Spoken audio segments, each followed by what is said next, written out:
Bueno, pues el tema del día de hoy que nos trae a platicar con ustedes es el tema de las sanciones económicas. Las sanciones económicas en el derecho disciplinario mexicano.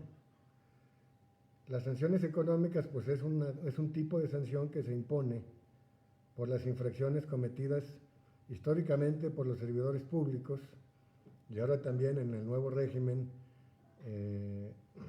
a los particulares también infractores. Estas sanciones administrativas surgen con el régimen disciplinario de 1982. En la Constitución de 1917 se contempló el título cuarto que se denominó responsabilidades de los servidores públicos y ahí se manejan varias responsabilidades. Sin embargo, la administrativa surgió hasta 1982 con una reforma constitucional del 28 de diciembre en la que se incorpora precisamente en este título cuarto la responsabilidad de carácter administrativa de los servidores públicos. Y en esta responsabilidad, en esta reforma, se incorpora en el artículo 109 que las legislaturas de los estados deberán expedir sus propias leyes de responsabilidades administrativas. En aquel entonces también se incorporó la responsabilidad política en estas leyes, eran mixtas. La primera parte de la ley era la parte de la responsabilidad política y la segunda parte ya hablaba de la responsabilidad administrativa. Entonces, bueno, este título cuarto incorporó ya este régimen especial de responsabilidades administrativas el 28 de diciembre del 82 y contempló ahí ya pues que cuando haya incumplimientos por parte de los servidores públicos, quienes se alejaran de los principios de honradez, legalidad, transparencia, imparcialidad, eficiencia, etcétera, de sus funciones, van a poder ser sancionados, entre otras materias, en la materia administrativa. Y se establece ahí un catálogo de sanciones desde la Constitución, y una de las sanciones que se establece precisamente es la sanción económica. Y dice el 109 y 113 de aquel entonces que estas sanciones económicas deben establecerse de acuerdo con los daños causados o perjuicios causados o con los beneficios obtenidos. Entonces, este precepto constitucional del 28 de diciembre de 1982 se reglamenta de inmediato 3 días después, al publicarse el 31 de diciembre de 1982, la Ley Federal de Responsabilidades de los Servidores Públicos. Esta ley, del artículo 1 al 45, contemplaba la responsabilidad política de los servidores públicos. De hecho, contempla, porque quedó intocada. La parte que se abrogó o que se derogó es del artículo 46 en adelante, pero del artículo 1 al 45 todavía siguen vigentes.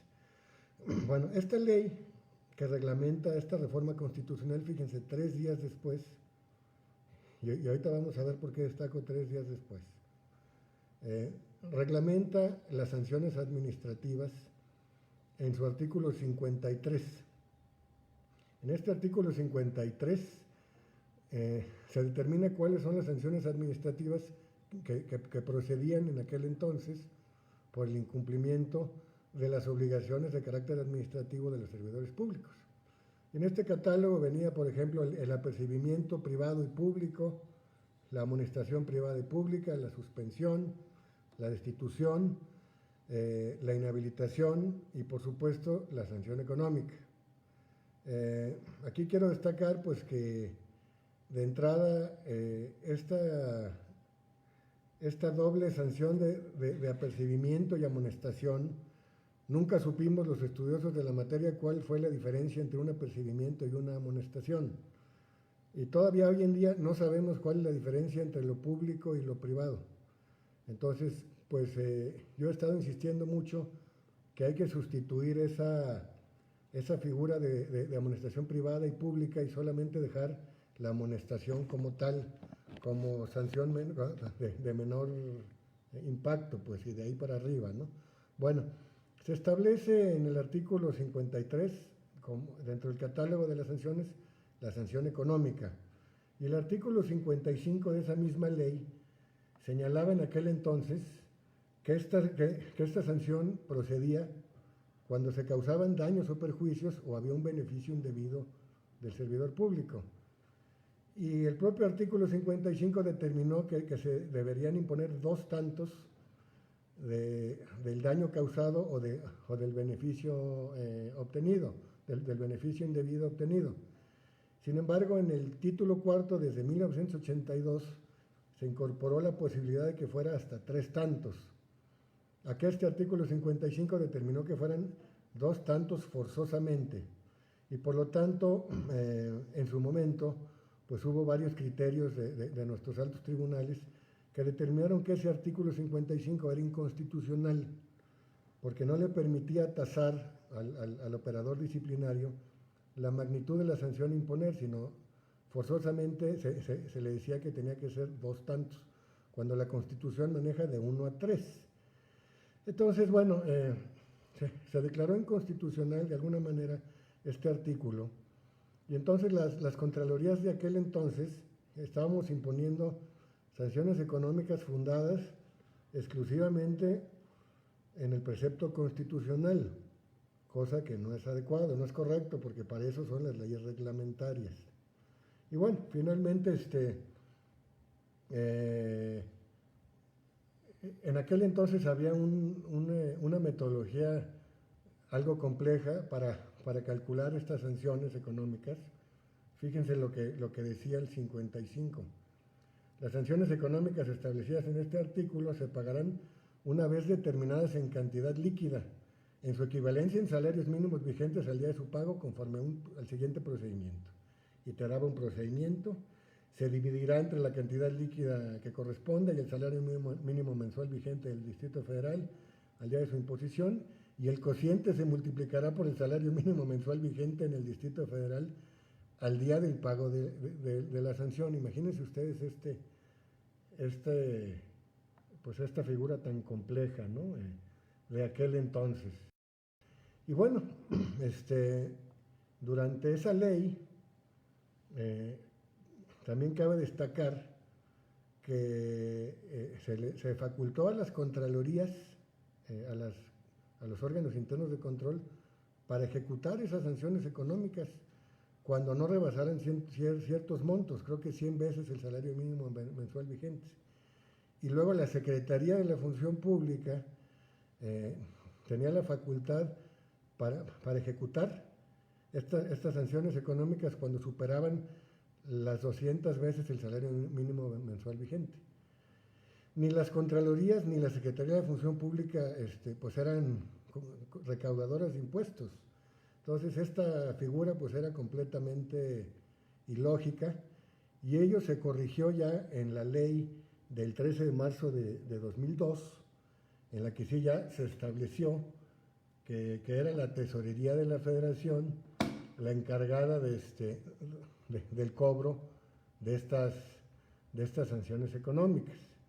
Y bueno, en esta ley de 1982, que muchos de los que me están escuchando ya saben a qué me refiero, es la Ley Federal de Responsabilidades Administrativas de los Servidores Públicos del 2002, que sustituye la segunda parte de la Ley Federal del 82, y que trae algunas mejoras, no muchas, pero algunas mejoras de la Ley de 1982. Regula el catálogo de sanciones en el artículo 13,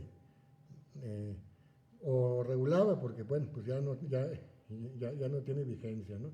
Entonces, en este artículo 13, que se estableció el catálogo de sanciones, prácticamente fueron las mismas de aquel artículo 53 de la ley del 82, nada más que ahora estaban en el 13, y se vuelve a repetir nuevamente la sanción económica en la fracción 4, y nuevamente te habla ya de una manera de tasar esta sanción económica, pero ya de una manera pues más congruente con el precepto constitucional, dejándole al operador disciplinario la posibilidad de que fuera de 1 a 3 tantos, como está dispuesto en la propia Constitución. Y el artículo 15 de esta ley, precisamente, señalaba que procedía a la imposición de sanciones económicas cuando, por el incumplimiento de estas obligaciones establecidas en la ley, se hubieran producido daños o perjuicios o beneficios o lucro indebido. Entonces, sanción económica hasta ahora, régimen del 82, régimen del 2002, estaba claramente establecido que era cuando había beneficios o lucro indebidos o daños y perjuicios causados. Y el propio artículo 15 te decía, en ningún caso la sanción económica que se imponga podrá ser menor o igual al monto de los beneficios o lucros obtenidos o de los daños, perjuicios causados. Y bueno, como todo crédito fiscal, como ya les explicaba, que ya cobrable vía Tesorería de la Federación en esta ley, evidentemente pues la regla era que se iba actualizando hasta su cobro, pero ya no con ese mecanismo tan raro de la ley del 82, sino simplemente en cantidad líquida ya, ¿no? Hasta 2 tantos o 3 tantos del monto real, del monto en cantidad líquida. El artículo 16, fracción cuarta, es el que precisamente regulaba que era la Tesorería de la Federación la encargada del cobro de estas multas. Es decir, las Contralorías imponían la sanción y le notificaban a la Secretaría de Hacienda por conducto de la TESOFE esta sanción para que se procediera al cobro del crédito fiscal. Y bueno, esta ley de 2002 tiene su vigencia del 2002 hasta el 2017, pero bueno, viene en ese inter la reforma constitucional del 27 de mayo de 2015 que da lugar o da entrada a lo que hoy conocemos como el Sistema Nacional Anticorrupción. Entonces, vamos a ver que con muchos de estos conceptos que se incorporaron en la Ley de Responsabilidades del nuevo régimen, pareciera que no se está combatiendo la corrupción y que se están dejando fuera o sin sanción muchas irregularidades que incluso causan daños patrimoniales a los entes públicos, ya sea federales, estatales o municipales. Esta reforma constitucional del 27 de mayo del 2015 reforma varios de los artículos del título cuarto constitucional para dar entrada a este nuevo régimen en donde se incorporan, pues, según esto, sanciones más estrictas que no se ven, se incorpora un régimen de particulares en situación especial o de particulares vinculados con faltas administrativas graves, y por supuesto se ordena que se expidan las leyes reglamentarias correspondientes. El tema de los daños económicos y de las sanciones económicas por estos daños o beneficios queda prácticamente intocado en esta reforma del 27 de mayo y sigue contemplándose en el artículo 111, último párrafo, que las sanciones pueden ser hasta de 3 tantos. Sin embargo, si nosotros observamos la Ley General de Responsabilidades Administrativas, nuevamente no es congruente o no es ad hoc con el precepto constitucional, porque nuestra ley general habla nada más de 2 tantos, de hasta 2 tantos. Entonces, nuevamente estamos en esa problemática de que la Constitución dice una cosa y nuestra ley reglamentaria dice otra. Entonces, si una Contraloría turna un IPRA, un informe de presunta responsabilidad administrativa, a cualquier tribunal de justicia administrativa, y el Tribunal de Justicia Administrativa decide imponer una sanción de 3 tantos, conforme al precepto constitucional, estaría rebasando el máximo que prevé la ley general. Entonces, esta incongruencia debe ser corregida. Pero miren, quiero yo destacar una gran incongruencia que hay en nuestra ley general en cuanto a las faltas administrativas no graves, Fíjense ustedes, y les pedí por ahí que tuvieran su Ley General de Responsabilidades a la mano. Los que ya son expertos ya se conocen la ley de arriba para abajo, pero pues aquí creo que tenemos algunos estudiantes que les puede ser interesante tener su ley a la mano. En el artículo 50 de la Ley General de Responsabilidades Administrativas está previsto en el último párrafo la posibilidad de que una sanción, de que una infracción que cause daños se considere como falta no grave. Y literalmente dice así el artículo, miren. Dice, también se considerará falta administrativa no grave los daños y perjuicios que de manera culposa o negligente y sin incurrir en alguna de las faltas administrativas graves señaladas en el capítulo siguiente, cause un servidor público a la hacienda pública o al patrimonio de un ente público. Fíjense ustedes los alcances de este artículo. Se considera falta administrativa no grave los daños que causen servidores públicos que de alguna manera no estén actuando con dolo, pero sí con un nivel de negligencia manifiesta o de manera culposa. ¿Qué quiere decir esto? Que se comete una falta administrativa no grave que cause un daño. Pero ¿qué creen?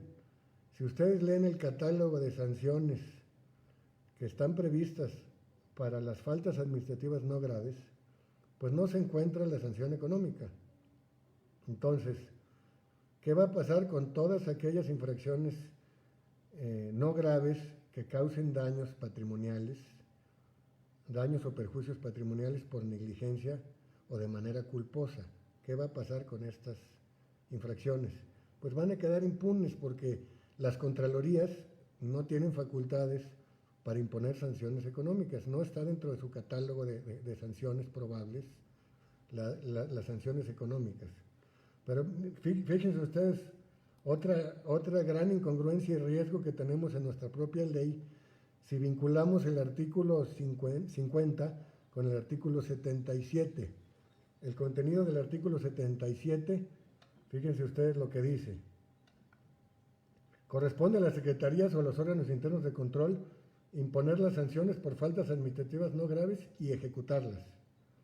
Los órganos internos de control podrán abstenerse de imponer sanción siempre y cuando el servidor público, y fíjense los dos supuestos, no haya sido sancionado previamente por la misma falta administrativa no grave y no haya actuado de forma dolosa. Si ustedes leen estos dos artículos y los vinculan o los interpretan de manera armónica, ¿qué va a pasar si yo actúo de manera negligente o culposa, causo daños, pero la autoridad disciplinaria, la autoridad investigadora, no logra acreditar que de alguna manera actúe de una forma dolosa? Y tampoco tengo yo algún antecedente de sanción administrativa. Ya dejen de ustedes que sea la misma, ninguna otra. O sea, no soy infractor previo. Y además, no actué de forma dolosa o la autoridad no me acreditó que actué de forma dolosa. En la parte de arriba dice, los órganos internos de control podrán. Los que ya tenemos un rato en esta materia sabemos que ya hubo una interpretación de nuestros altos tribunales de cuando se determinen este tipo de leyes, el verbo podrán se convierte en deberán, y más en un régimen garantista como el actual. En automático ese podrán se convierte en deberán. Entonces, yo causo un daño patrimonial negligente o culposo y no tengo ninguna sanción previa, ni tampoco actué con dolo, y entonces la sanción se queda, o la infracción se queda absolutamente impune. Y ya dejen ustedes la infracción, lo de menos es la infracción, el daño que se cometió, que además la ley no prevé ningún monto máximo de estos daños por negligencia. Yo puedo ser un tesorero de un municipio que por darle un clic equivocado a un pago, duplico el pago y pues puedo haber pagado millones de pesos duplicados de manera negligente, no con dolo, de manera negligente. Y luego pues ese proveedor o ese contratista al que yo le pagué doble se niega a reintegrar el monto que se le pagó, pues esos montos van a quedar muy difíciles de cobrar, ¿no? Entonces, bueno, hay otro caso también que vale la pena que se analice aquí, que es el caso de las sanciones económicas a los particulares, que es un nuevo régimen, ¿no? Es un nuevo régimen. El artículo 81 prevé que se pueden sancionar a los particulares que incurran en faltas administrativas graves o los particulares en situación especial, igual hasta 2 tantos de los beneficios obtenidos, o en caso de no haberlos obtenido, por el equivalente a la cantidad de 100 y hasta 150,000 veces el valor diario de la UMA. Y en el caso de las personas morales sube un poquito más esta cantidad, y es hasta 2 tantos, y habla de hasta 1,500,000 veces el valor diario de la UMA. Entonces, este es un nuevo régimen también de esta nueva ley. Pero lo que yo quisiera destacarles como mayor diferencia entre el régimen anterior y el actual es que ahora ya este régimen, de acuerdo al artículo 79, el artículo 79 de nuestra ley, ya las sanciones económicas solamente proceden, fíjense ustedes, porque así está redactado el artículo, las sanciones económicas solamente proceden cuando haya habido un beneficio indebido. Así está el artículo 79 y se los voy a leer claramente. En el segundo párrafo prevé que los tribunales podrán imponer o determinar el pago de una indemnización cuando haya habido daños o perjuicios causados por estas irregularidades. Entonces, ahora ya, a diferencia del régimen anterior, que era una sola sanción económica para beneficios o lucro indebidos o infracciones que causen daños o perjuicios, ahora ya la ley divide en 2 estas sanciones, y es nada más sanción económica para el tema de daños o indemnización para cuando haya daños, perdón, en el primer caso, cuando haya beneficios indebidos, y en el segundo caso, cuando haya daños y perjuicios causados. ¿Qué pasa aquí? Que nuestros legisladores equipararon esta figura de indemnización a la reparación del daño en materia penal. Entonces, sanción económica prácticamente lo está considerando esta nueva ley como si fuera una multa por haber obtenido un beneficio indebido, y te puedo multar hasta con 2 tantos de este beneficio, dice el artículo 79. Pero si causaste un daño, entonces te puedo determinar el pago de una indemnización, ¿verdad? Porque causaste un daño o un perjuicio. Entonces aquí vale la pena también destacar que dentro del catálogo de sanciones por faltas administrativas graves, se habla de sanciones económicas como un rubro general, pero no está señalado la indemnización como parte del catálogo de sanciones.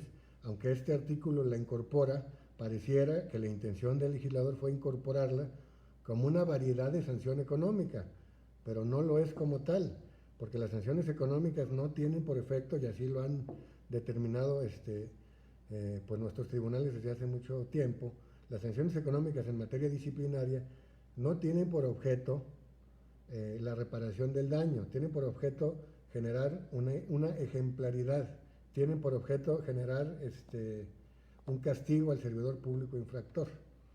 Entonces, esta es la nueva característica que distingue a nuestra ley general con el régimen que fue vigente desde 1982 hasta el 2017. Básicamente, pues es lo que yo quisiera comentarles. Creo que fueron 30 minutos de exposición y por supuesto, pues de ahí viene prácticamente lo que ya podríamos hablar como un debate con ustedes o como un intercambio de preguntas y respuestas para poder seguir con esta dinámica y a lo mejor no solo tocar este tema, tocar algún otro que ustedes tengan inquietud respecto al régimen disciplinario de los servidores públicos actual. Creo que hay mucho que platicar sobre este tema. Las sanciones económicas, miren, no han tenido el efecto que se ha pretendido históricamente. Se imponen sanciones económicas exorbitantes y desproporcionales a servidores públicos muchas veces porque el auditor consideró que un dinero fue mal aplicado de una partida a otra. Pero eso no quiere decir que no se haya ejercido el recurso o que el servidor público se lo haya embolsado. Entonces, si tú le pones a un servidor público de rango medio superior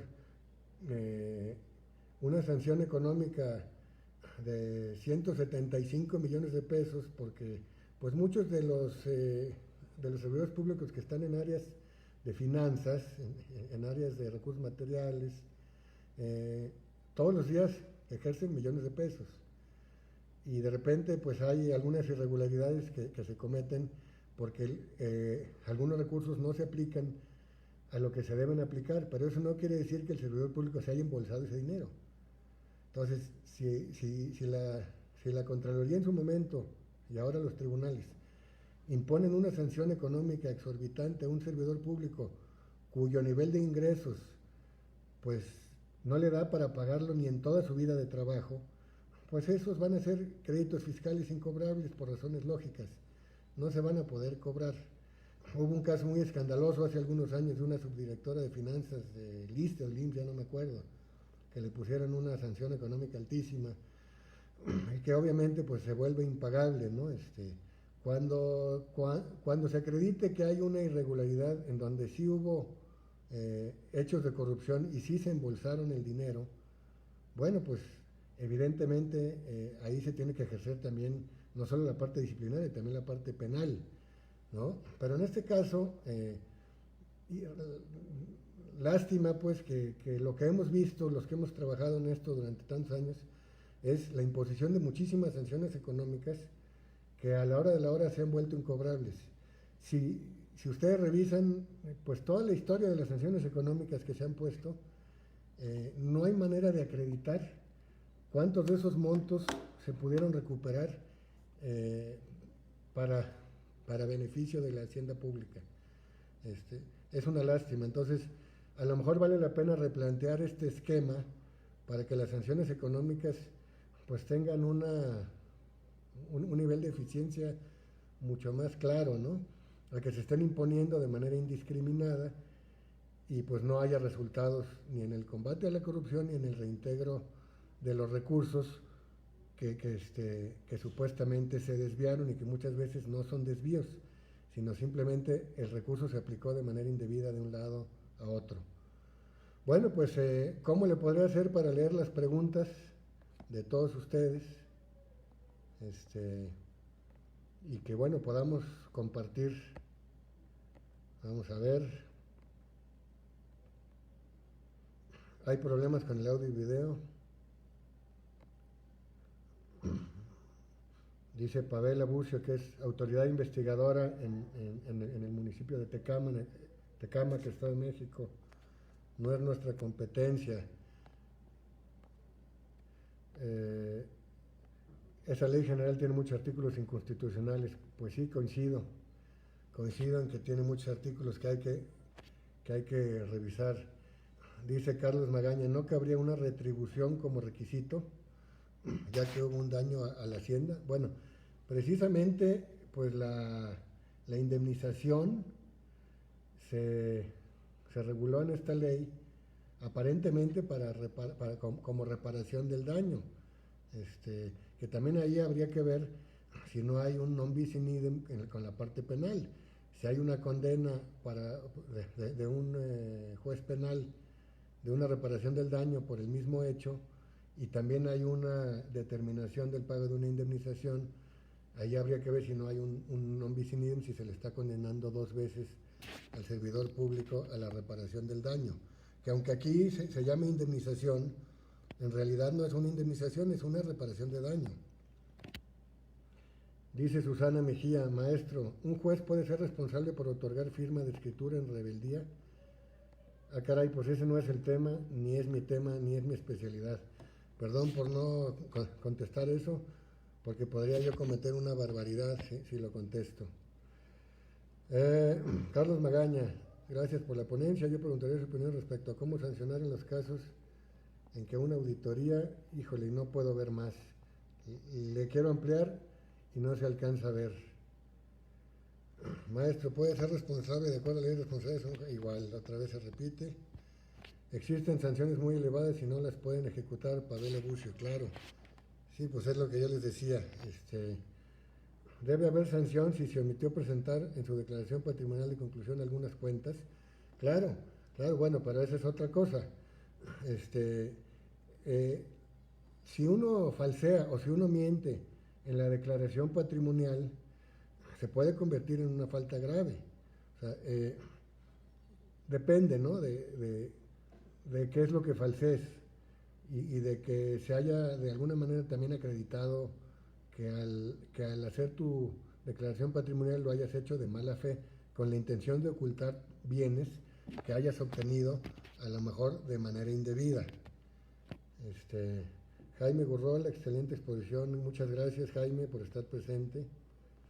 Dice mi colega Luzma, magistrada de Puebla, pareciera ser que ahora a la luz del 50 y el 75, es el 77, sí, el dolo y la culpa determinan la clasificación entre graves y no graves.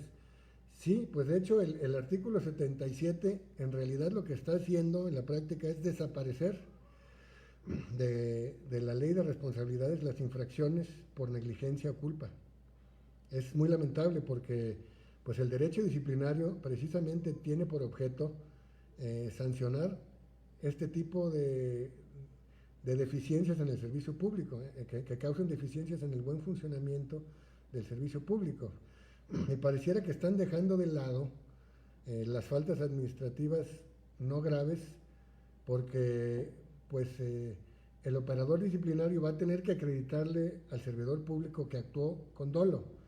Si no hay esa circunstancia de por medio, va a ser muy difícil que se sancione un servidor público por una falta administrativa, porque está muy claro que es un excluyente de responsabilidad el no actuar con dolo, en términos de lo que contiene precisamente este artículo 77, ¿no?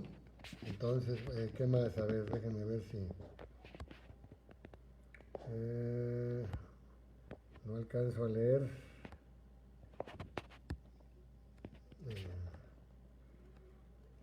Dice, hay una pregunta, ¿qué pasa en los casos de órganos de fiscalización? Desde la Constitución se establece que solo podrán conocer, no se alcanza a leer toda la pregunta, así ya.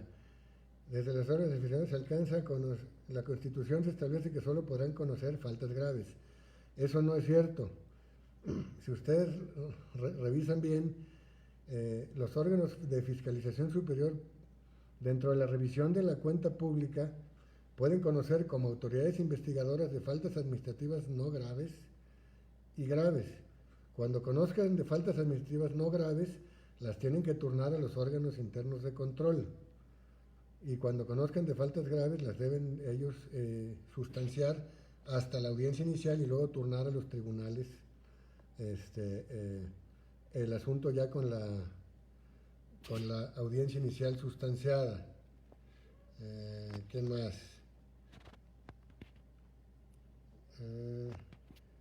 Es necesario configurar el audio. No me están escuchando bien, híjole, qué mal, hombre. Pues aquí estoy en mi tableta y pues creo que estoy transmitiendo bien, aparentemente. ¿Quién más tiene preguntas por aquí? ¿Qué criterio se debe tomar para sancionar económicamente en caso de auditorías? Cuando son más de 3 sujetos los responsables. Miren, esta es una gran pregunta, Carlos. Gracias por preguntar, porque es bien importante destacar lo anterior. Muchos órganos disciplinarios, cuando hay un solo daño y hay varios responsables de la comisión de este daño, al imponer las sanciones económicas, potencian hasta en 10, 11 o 12 tantos del daño causado, y esto no es correcto. El daño es uno solo, y aunque lo hayan causado entre 5 o 7, lo máximo que puedes hacer en términos constitucionales es potenciarlo a 3 tantos, que es lo que te permite la Constitución, y de ahí partirlo en 3, 5, 7 tantos, los que sean necesarios, y no necesariamente siempre de manera idéntica. Siempre tendrías que individualizar la sanción que vas a imponer a cada uno en función de la participación que haya tenido. Muchas veces, por ejemplo, en la participación de una irregularidad, los inferiores jerárquicos actuaron en complicidad con el jefe, o muchas veces no. Cuando es en complicidad con el jefe, pues hay que tener al jefe con una mayor responsabilidad, porque es el que tiene una mayor pues jerarquía en el servicio público, y a lo mejor valdría que considerar eso como un agravante, y a la hora de individualizar la sanción, a lo mejor ponerle un poquito más a él. En cada caso es distinto. Lo cierto es que no siempre es correcto partirlas en partes iguales, y tampoco es correcto potenciar una sanción económica a 10, 11, 15 tantos, porque entonces estás generando una sanción totalmente desproporcional, injusta, que se te va a caer porque pues es violatoria a los derechos humanos, ¿no? Entonces, pues ahí habría que valorar eso. ¿Qué otra pregunta?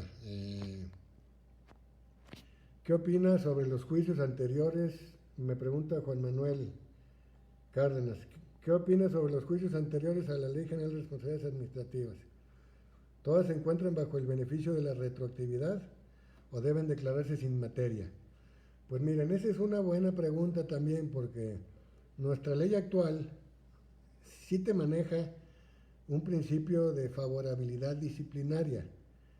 Hay un artículo por ahí, que no recuerdo el numeral, que te dice que cuando haya una reforma legal y con motivo de esa reforma legal se disminuya la pena que se le puede imponer al servidor público, se le debe aplicar la ley que más le favorezca. Este principio de favorabilidad pues viene de la materia penal. En este caso es un concepto novedoso del derecho disciplinario del nuevo régimen. En el anterior régimen no existía, y pues por lo tanto no necesariamente se debería aplicar. La diferencia entre el régimen anterior y el régimen nuevo, cabe destacar, es precisamente que este régimen es un régimen garantista. El anterior régimen no era un régimen garantista, de hecho era un régimen antigarantista, si se podía llamar así, porque las propias leyes de responsabilidades incluso te señalaban que si el servidor público era citado a comparecer a la audiencia de ley y no comparecía, se le tendrían por ciertos los hechos imputados. Imagínense nada más eso. O sea, en aquel entonces había una presunción de culpabilidad. Ahorita pues ya hay una presunción de inocencia. Por eso es que incluso la denominación que maneja la Ley General de Responsabilidades Administrativas, al llamar presunto responsable al servidor público o al particular sujeto a un procedimiento disciplinario, está mal esa terminología. Deberían de cambiarle esa terminología por una más adecuada, por sujeto disciplinable, o alguna otra más ad hoc, que no sea pues que se presuma la responsabilidad, sino que se presuma la inocencia, como todo régimen garantista. En este caso, a lo mejor a lo que se refiere mi amigo José Manuel Cárdenas, es a que ahorita se están aplicando de manera mixta 2 leyes. Si quiere él aplicar, determinarme esa precisión, lo podemos platicar. Me dice David Rodríguez, magistrado, en la Ciudad de México, en la Secretaría de la Contraloría, es histórico que impongan sanciones económicas. En la anterior ley, estoy tratando de abrir la pregunta, no me permite abrir. A ver, ahora sí. En la anterior ley, sin conocer de fondo el fundamento y por lo tanto se caen en el tribunal. Claro, desgraciadamente, pues esa es una mala praxis de las contralorías, históricamente, de las contralorías estatales y de la Contraloría Federal y sus órganos internos de control. Como les decía, imponer sanciones económicas sin revisar que efectivamente se haya causado el daño que se determinó desde una auditoría. Los auditores muchas veces determinan montos por aclarar o montos por comprobar, y ya a la hora que tú le estás imponiendo la sanción económica al servidor público, a lo mejor ya pues ya el estatus de ese supuesto daño ya está en otra naturaleza, ¿no? Y más cuando se trata de organismos, de órganos superiores de fiscalización, como ASF y las de los estados, en las que pues tienen otros tiempos. Si ustedes revisan los tiempos que están previstos en la ley de fiscalización superior, o ahora en la ley de fiscalización y rendición de cuentas, son distintos a los tiempos que maneja la ley de responsabilidades. Entonces, ahí también habría que valorar que hay que armonizar estas dos leyes para que no haya confusión en el momento en que se imponen las sanciones y cuándo deben empezar a actuar los órganos internos de control cuando tengan una vista de estos órganos de fiscalización superior. Me dice Eduardo Salgado Pedraza, la conducta con dolo que importe daño o beneficio excluye la falta como grave, pero persistirá la no grave. No, bueno, cuando se acredite el dolo y si se causa un daño, en automático ya nos vamos al catálogo de faltas graves y ahí vas a encontrar una que sí encuadra con eso. Prácticamente ese es el ingrediente. Cuando hay dolo en la actuación, en automático nos estaríamos prácticamente encuadrando en una de las faltas que la propia ley contempla como faltas graves. Luzma Aguirre, otra vez, mi compañera de Puebla, con mucho gusto, Luzma. ¿Crees que quizá por la complejidad para integrar un informe de presunta responsabilidad, las autoridades investigadoras prefieren irse por la vía penal? Pues eso no podría yo estar seguro si las autoridades investigadoras prefieran irse por la vía penal.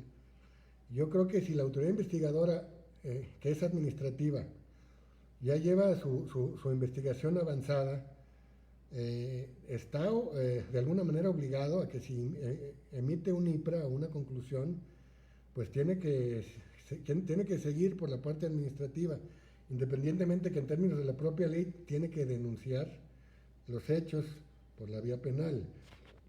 Pero no estaría seguro de que las autoridades investigadoras opten por irse por la vía penal. La vía penal en algunos casos es más compleja y en algunos casos es más sencilla para que se encuadre alguna falta que prácticamente tiene esa dualidad, que se encuadra tanto en la parte administrativa como en la parte penal. Porque como ustedes saben, los que ya conocen el régimen, tenemos faltas administrativas graves casi idénticas a tipos penales. ¿Cuál es la importancia de que la justificación y comprobación de gastos, ya que la mayoría de servidores públicos, estoy tratando de abrir la pregunta, a ver, la mayoría de servidores públicos dejan de integrar esa información de forma reiterada y aparentemente recaería en el 50 o 51? Bueno, a ver, la comprobación de gastos, por ejemplo, si te refieres a cuando viatican o cuando salen de comisión y o les dan un recurso para que gasten y lo comprueben, si están en funciones es muy fácil cobrárselos, es muy sencillo. porque hay normas de viáticos y hay normas de pasajes y hay normas que te impiden continuar viaticando si no has comprobado lo que corresponde a las, este, a las comisiones anteriores. Ahora, si el servidor público está actuando con una clara mala fe o con dolo para no reintegrar, pues entonces ahí sí pudiera cambiar la circunstancia. Dice mi compañera Patti del Tribunal de Justicia Administrativa, adscrita a la primera sala, hay un órgano investigador cuando se levanta o genera un acta administrativa. Bueno, pues, a ver, depende qué tipo de temas estés haciendo constar en esas actas administrativas, Pati. En el caso nuestro, pues es otra cosa, eso pues aquí prácticamente les estaría yo haciendo perder tiempo a los demás si les explico cómo está nuestro régimen interno ahorita dentro del tribunal. Si quieres te la contesto en privado con mucho gusto, Pati. ¿Quién más? Eduardo Salgado, quise decir que en caso de las conductas con ausencia de dolo, aun cuando traigan daño, excluyen la falta grave, pero persistirá la no grave. No, de hecho, a ver, las faltas no graves están ahí en el artículo 49, son 11 o 12 fracciones. Y el artículo 50 prácticamente te está agregando una falta no grave más, que es cuando se actúa con negligencia y se causan daños.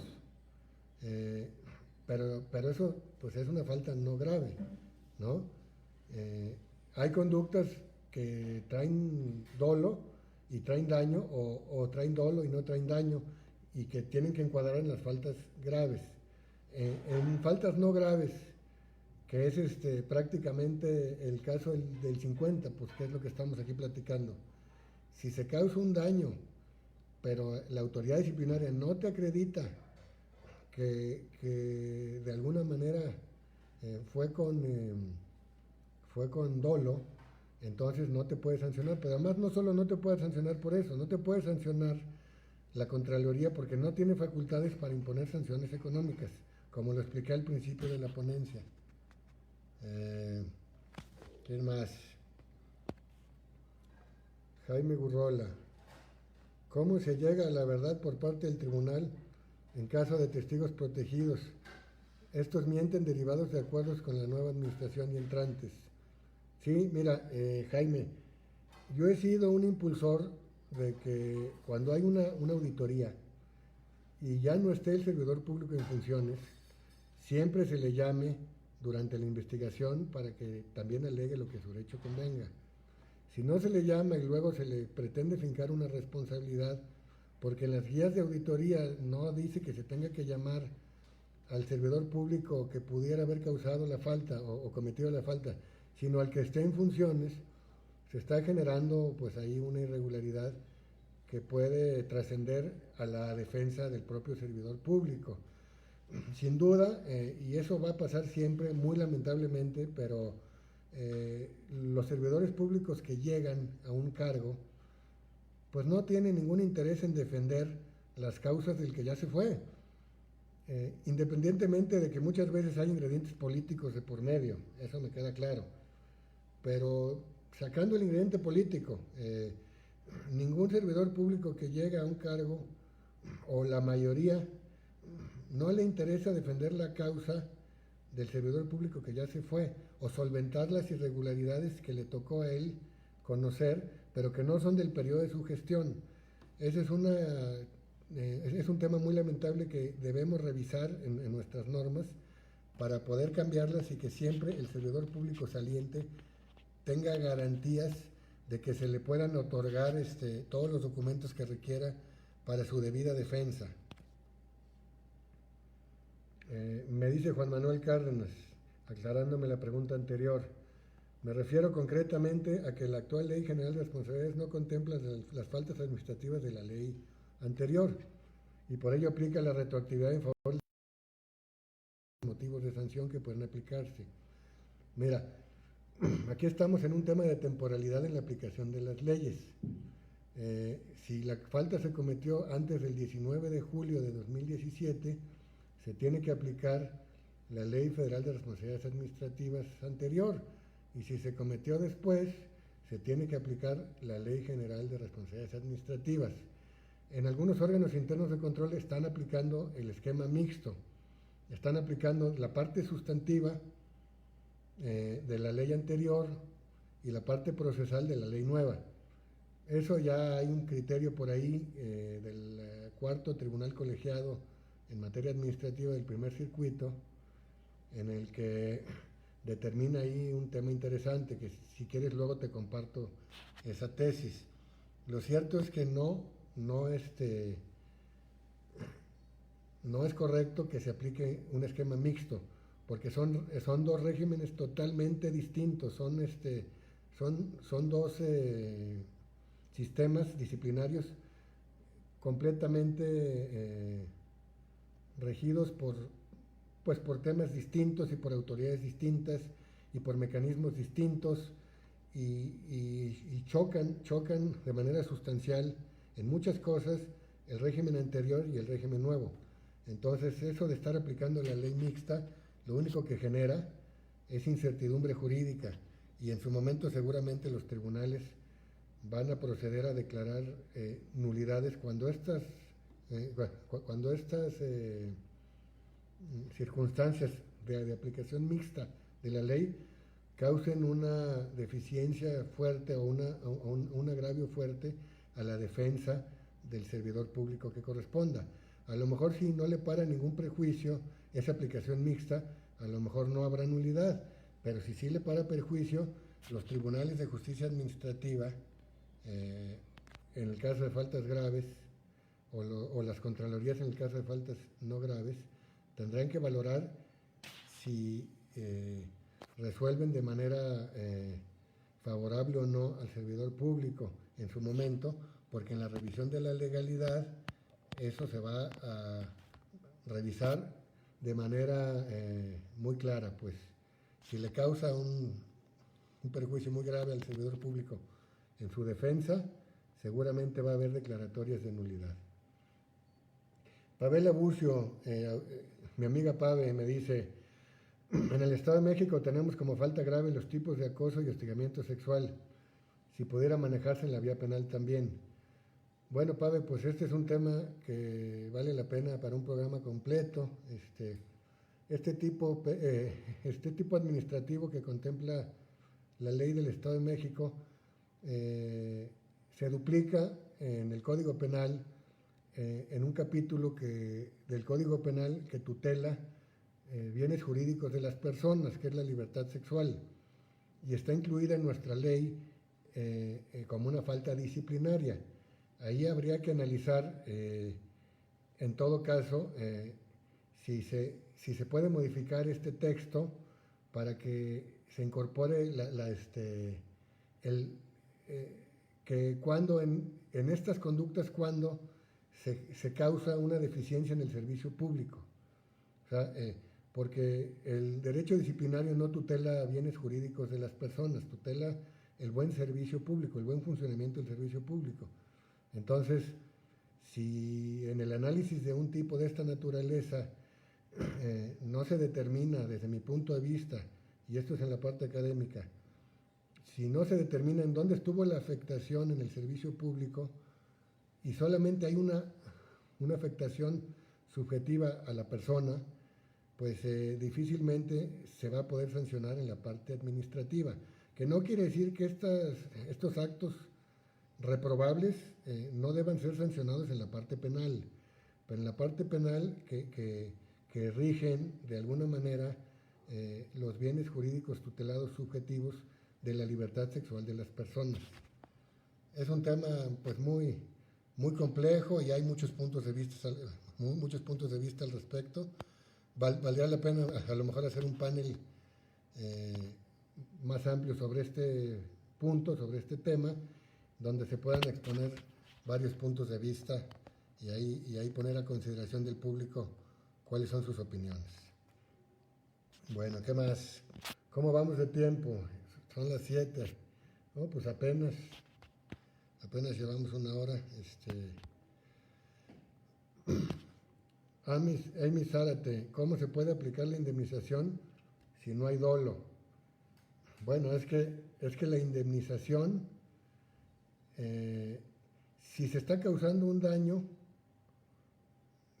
fíjense ustedes, si se está causando un daño, pero no hay dolo, insisto, no hay manera de que se le pueda afincar una responsabilidad al servidor público que lo cause. Entonces, además, la indemnización solamente la puede imponer el Tribunal de Justicia Administrativa correspondiente. O sea, solamente puede condenar a una indemnización un Tribunal de Justicia Administrativa. Y los Tribunales de Justicia Administrativa solamente conocen de faltas graves, no de faltas no graves. Entonces ahí no se podría aplicar si no se encuadra con alguna de las faltas graves. Y todas las faltas graves tienen el ingrediente del dolo incorporado. Chava Yescas, buenas tardes. En el Estado de México, al sustanciar un procedimiento de responsabilidad administrativa iniciado bajo la vigencia de la nueva ley, por actos o hechos acontecidos durante la vigencia de la ley anterior, ¿qué sucede? Esta pregunta ya la respondí hace rato. Soy de la idea de que no podemos aplicar de manera mixta estas leyes. Y ya está el criterio del cuarto tribunal colegiado en su momento, y que seguramente serán nulidades en cascada de todas estos procedimientos que se iniciaron de manera mixta. Insisto, cuando se cause daños de imposible reparación o de difícil reparación, o dejen sin defensa al servidor público por la aplicación mixta de estas leyes. ¿Qué más? A ver. A nivel federal ya se han estado declarando nulidades por haber aplicado de manera mixta las leyes. Así es, me consta. Ya conozco varios casos en donde ha habido nulidades por esta aplicación mixta. Me gustaría que me compartan la tesis para no aplicar el régimen mixto. Se las comparto con mucho gusto. ¿Qué más? La tesis aislada del Tribunal Cuarto del Primer Circuito ya se superó por decisión del Pleno de Circuitos. A ver, me gustaría conocer esa, porque hay una decisión del Pleno de Circuitos en donde hay una contradicción de tesis, y la que subsistió precisamente fue el criterio del ponente, el magistrado Trompetit. A la que yo me refiero no es a la tesis aislada.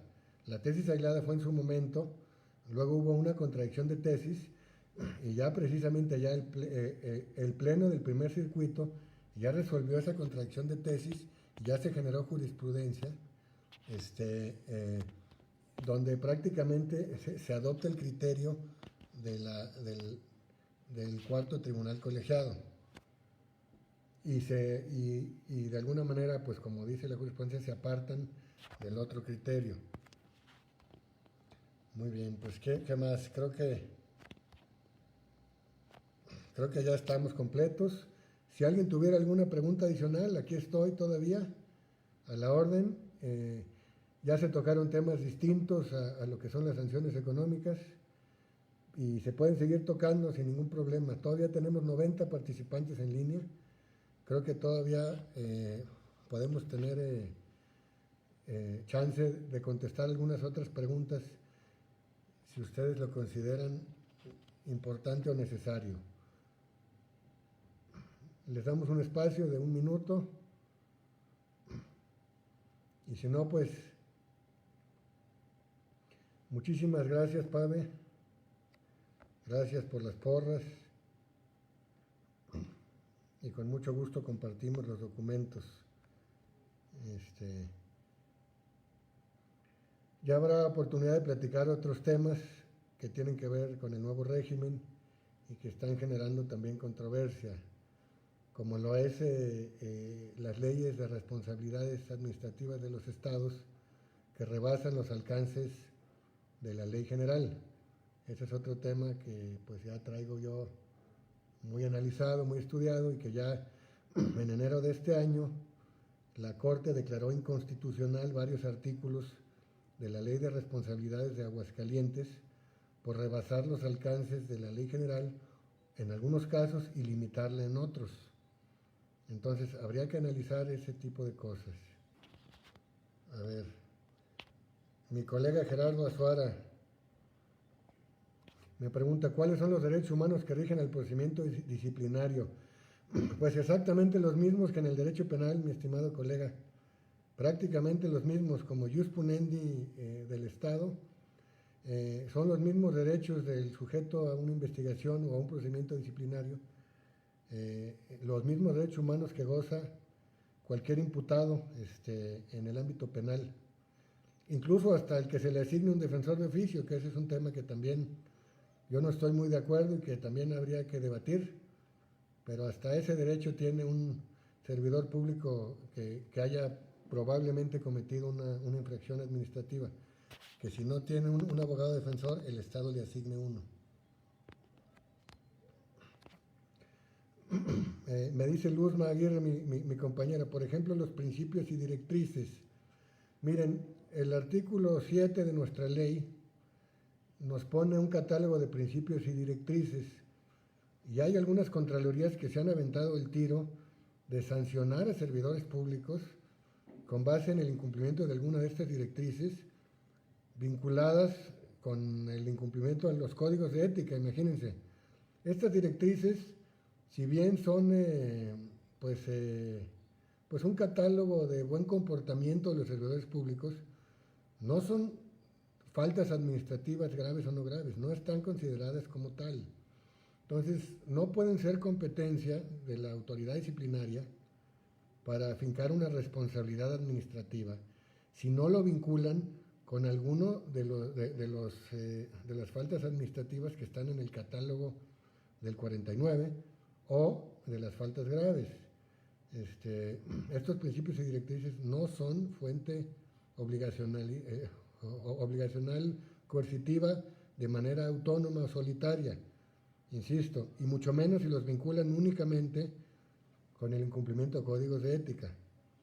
Hace unos días salió una sanción contra un funcionario federal polémico, y al publicitar la sanción se determinó que se le impuso esa sanción por violar los principios y por violar el código de ética.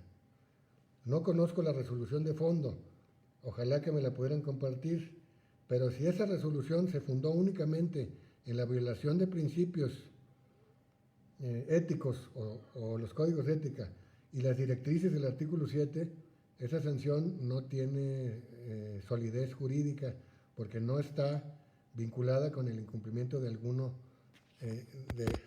de las faltas del catálogo que está incorporado en la propia ley. ¿Quién más? Saludos de los exalumnos de Acatlán. Muchos saludos a los exalumnos de Acatlán y a los alumnos de Acatlán que veo mucho ahora en los círculos de Liz Padilla, a quien le mando un muy caluroso saludo y todos mis respetos. Creo que por ahí la vi que andaba en línea hace rato. Muchos saludos, amiga. Gran tema y ojalá lo puedan compartir a todos. Gracias, Pavel. ¿Qué más? ¿Qué otra pregunta? Salvador Reyes, ¿por qué considera usted que no hay daño patrimonial cuando se desvía? A ver, déjenme poder abrir la pregunta. Cuando se desvía para comprar otros bienes para los que no estaban destinados. Bueno, es que sí, a ver, el tema aquí es muy delicado, es una cuerda muy delicada porque para efectos contables el ejercicio del recurso, si bien no se le dio el destino para el cual estaba previsto dentro de los presupuestos de egresos, se pudieron haber aplicado en otros conceptos. En algunos casos, pues sí se aplica falta administrativa incluso grave, puede ser hasta desvío de recursos, no sé, pero en otros no. porque pudo haber sido un error del servidor público de que a lo mejor aplicó mal el catálogo de clasificador del gasto. Y entonces lo metió o lo etiquetó en un clasificador o en una partida que no era la correcta. Entonces, eso no quiere decir que el propio servidor público se haya embolsado el dinero. Entonces, cuando el Estado gasta los recursos, pues los tiene que gastar para lo cual fueron previstos, o fueron destinados, sin duda. Pero de eso a que el servidor público se haya embolsado el dinero y que se le imponga una sanción por daño patrimonial de 150 millones de pesos, no tiene ningún sentido porque no va a ser posible cobrárselos. No va a ser posible, porque el servidor público tiene un ingreso a lo mejor de 50, 60 mil pesos al mes, y 150 millones de pesos, pues no los va a ver nunca en su vida, pero ni trabajando triple jornada. Entonces, ese fue mi punto. No que no haya daño patrimonial en todos los casos. Habría que analizar cada caso en concreto, porque hay temas en donde sí hay desvíos importantes y en donde estos desvíos fueron aplicados además con dolo, que a sabiendas de que no procedía el pago de ciertas cosas bajo una partida, se aplicó con otra. Entonces ahí tendríamos que revisar cada caso en concreto. ¿Qué pasaría, dice Carlos Magaña, que siempre participa muy activamente, qué pasaría si una falta grave que también se sigue en materia penal solo prospera en una materia? Bueno, es que en términos de la Constitución, prácticamente corren por cuerda separada las materias. Corre por cuerda separada la parte administrativa y corre por cuerda separada la parte penal. El problema que yo he planteado es sanciones de la misma naturaleza en ambas materias. Pero también puede pasar que en materia penal no se encuadre y en materia administrativa sí. Que digo, se puede dar el caso, pero sin duda el servidor público, si es absuelto por una falta grave en materia administrativa y lo condenan en materia penal por la misma falta, pero traducida a delito, pues ese servidor público puede utilizar en su favor la sentencia que haya recaído en el ámbito administrativo en la cual se consideró que no encuadraba. Que no necesariamente son idénticos los tipos, a veces tienen algunas variaciones. Miren, por ejemplo, y ese es un tema que maneja muy bien mi amiga Liz Padilla, en el tipo administrativo de cohecho, dice pretender obtener, o sea, obtener o pretender obtener. O sea, hay una tentativa ahí de que haya un servidor público que pida dinero, ¿no?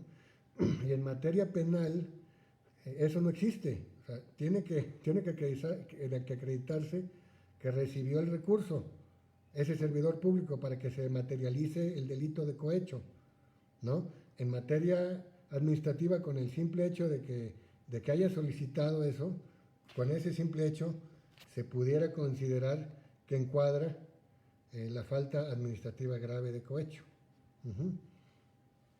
Me dice Juan Manuel Cárdenas Mata, los defensores de oficio son expertos en derecho disciplinario, conocen la materia y cómo seleccionarlos. Buen punto y bien complejo. Miren, ya hay algunas contralorías que han optado por adscribir a los defensores de oficio a las propias secretarías. Eso no lo considero yo muy adecuado, porque no puede ser un brazo acusador y un brazo defensor al mismo tiempo.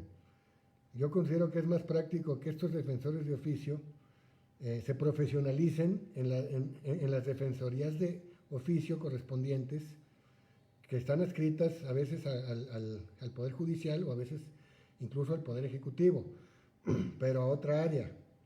Entonces, ¿de qué manera se profesionalizan? Pues precisamente con capacitación para que puedan desempeñar de manera adecuada este papel de defensor de oficio. Porque ¿qué pasa? Miren, y es un tema que he planteado en varios foros. ¿Qué pasa si yo como servidor público, decido que quiero que me defienda un defensor de oficio porque no quiero pagar un defensor particular. Y a la hora me defiende este defensor de oficio y me doy cuenta que no era experto en la materia, que no tenía capacidad para defenderme. ¿Puedo usar yo eso en mi favor después?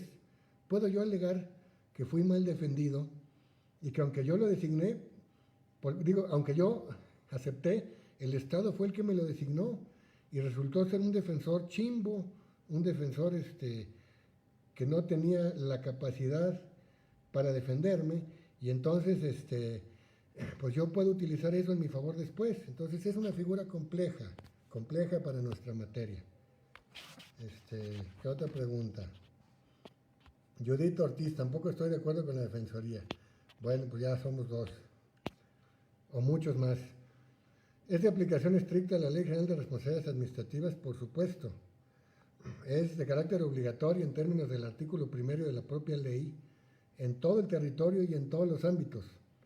Incluso la Ley General de Responsabilidades Administrativas ha sufrido muchas reformas, no muchas, pero sí tres reformas desde su creación.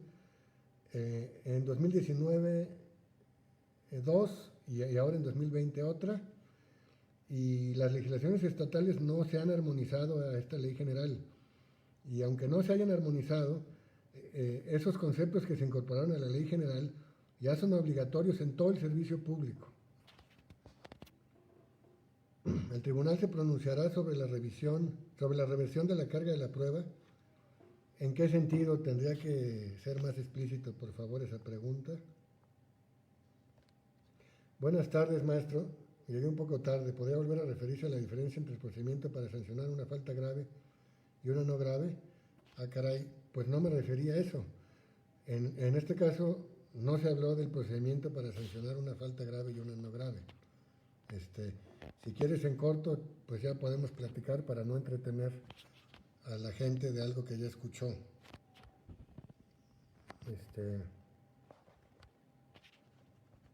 La reversión de la carga de la prueba para que sean los servidores públicos quienes crepiten la aplicación de recursos. No, a ver, no sé a qué te refieras con reversión de la carga de la prueba. En prácticamente todo el derecho disciplinario, la carga de la prueba la tiene el Estado. El Estado es el que le debe acreditar al servidor público que incurrió en alguna irregularidad y que con motivo de esa irregularidad se hace acreedor a una sanción. A lo mejor, y hay algunas tesis del régimen anterior que se refería al enriquecimiento ilícito en materia administrativa, que se pronunciaron sobre que la carga de la prueba era del Estado. En materia penal sí está claro que en el caso del enriquecimiento ilícito es el servidor público quien tiene que acreditar el origen legal o el origen lícito de los recursos por los cuales le están observando. Entonces, ese principio pudiera ser una reversión de carga de la prueba también en materia administrativa. No he conocido hasta ahora ningún caso, pero sí coincido con mi amiga Liz Padilla de que ese principio pudiera ser una excepción de la carga de la prueba. A ver, ¿qué otra pregunta?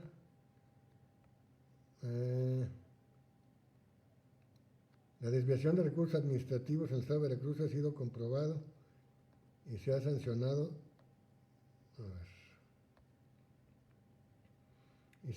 Y no se ha sancionado ni aún comprobado la culpabilidad, no solo una persona, pues eso ya serían temas particulares. Sin duda ha habido, no nada más en Veracruz, por hechos de corrupción que no han sido sancionados de manera ejemplar en todos lados. Entonces, vale la pena hacer una revisión completa de nuestra ley para hacerla efectiva y también fortalecer el régimen penal, porque este Sistema Nacional Anticorrupción opera en ambas vías y el derecho disciplinario no necesariamente tiene por objeto castigos altísimos, sino la disciplina en el servicio público. En el caso del ámbito penal sí tiene previstas penas mayores y hasta la privación de la libertad, ¿no? Hasta la cárcel, pues. Entonces, a lo mejor estos sistemas deben ser revisados para que operen en ambas vías y que no se dupliquen, que incluso el derecho disciplinario tenga un tope, tenga un límite, y que a partir de ese límite empiece la parte del ámbito penal para no duplicar régimen. Actualmente no existe especialización en defensorías de oficio, por supuesto, estoy de acuerdo. No existe esa especialización y puede pasar eso que les comento, que el propio servidor público infractor alegue en su favor que el servidor público asignado para defenderlo, el defensor de oficio, no estaba capacitado para ello y eso le causó una indebida defensa y por lo tanto pide que se reponga el procedimiento para que lo defienda uno que sí lo pueda defender bien. Mi amiga Liz Muñoz, muchísimas gracias por estar presente, siempre con todo cariño, nos compartimos experiencias, yo siempre estoy presente en sus ponencias y ella en las mías, muchísimas gracias Liz, gracias por todo el apoyo. ¿Qué consecuencia tendría si no han designado por el Senado? Gracias por su participación. Me imagino que te refieres a los magistrados anticorrupción. Bueno, ese es un punto bien delicado y bien complejo. Miren, si ustedes revisan el contenido de la Ley General de Responsabilidades, desde sus primeros artículos, cuando se refieren al tribunal, lo vinculan con las salas especializadas en materia de responsabilidades administrativas.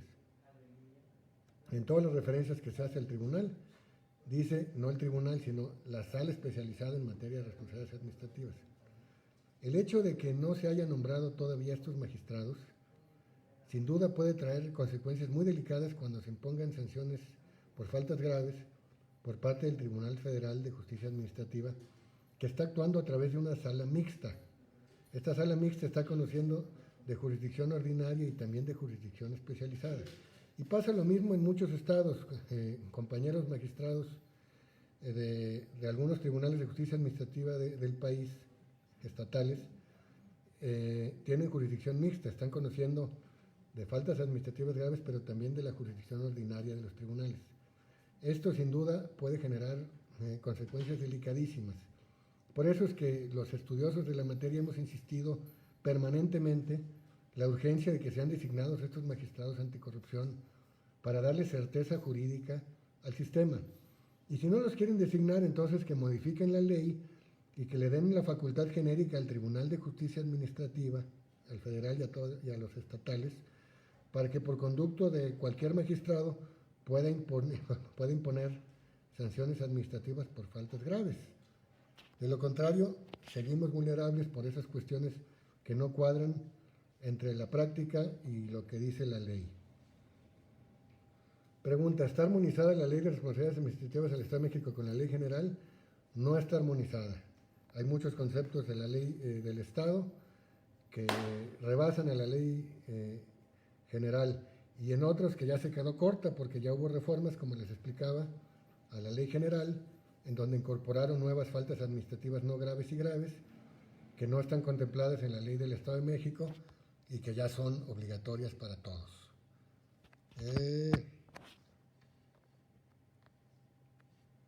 Gracias por la noble labor de compartir el conocimiento, tanto el ponente como el organizador. Muchísimas gracias, Alejandra.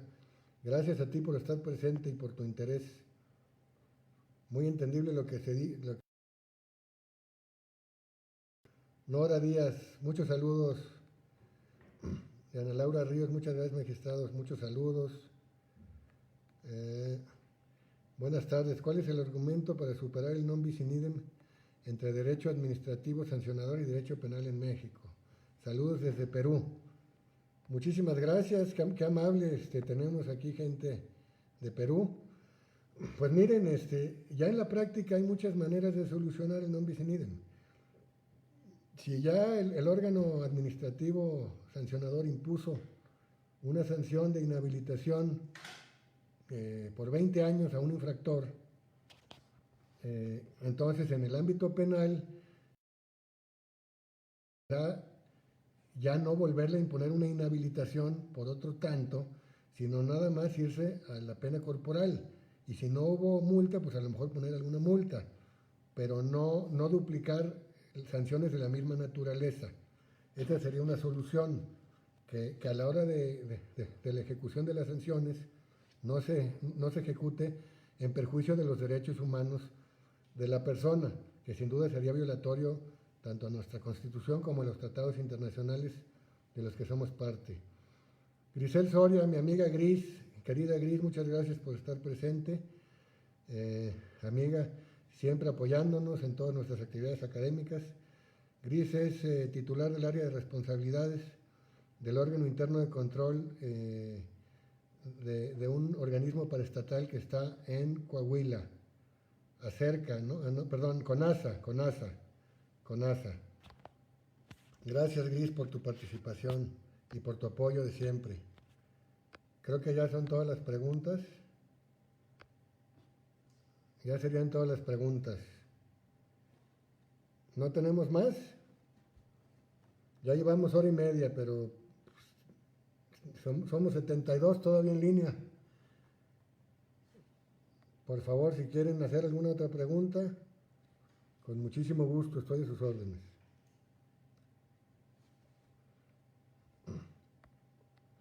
Si no, pues cerraríamos esta transmisión y le vamos a dar a grabar para que después podamos subirla a YouTube y que cualquiera que quiera verla de manera repetida, pues que la pueda ver.